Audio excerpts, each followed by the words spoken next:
Human ang pagpataw og price cap sa mga bugas. Hugot karon nga ginapatuman ang monitoring sa mga rice retailer aron maminti na ang 41 pesos kada kilo sa regular milled rice o 45 pesos kada kilo sa well-milled rice. Atul sa pag-reactivate sa Local Price Monitoring Council, ipatuman usab ang matag adlaw nga inspeksyon. We are tasked to conduct monitoring activities.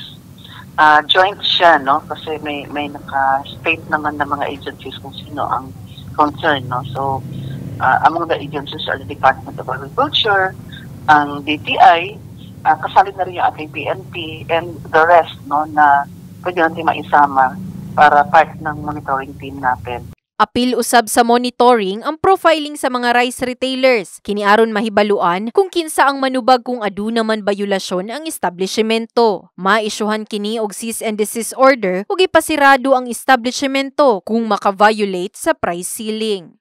We have to be very sure of this kasi kung physically sa bigas pa lang, medyo mahirap natin i-prove, diba, na kung anong klaseng bigas siya. And for information galing sa NFA, may testing rin talaga silang gawain, no? Kung anong klaseng bigas ang andyan sa market.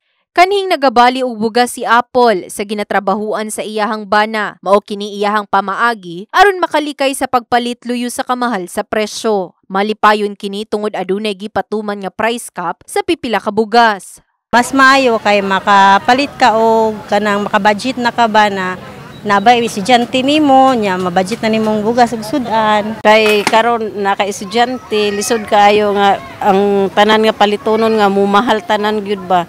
Magsakit imo ulo sa pagbudget. Ginalauman usab sa mga konsumante nga motuman ang mga establishmento aron nga dili usab sila maglisod ug makaabot usab sila sa presyo. In the heart of changing lives, kini si Brigada Liza Labajo sa Brigada News Jansan. Brigada News.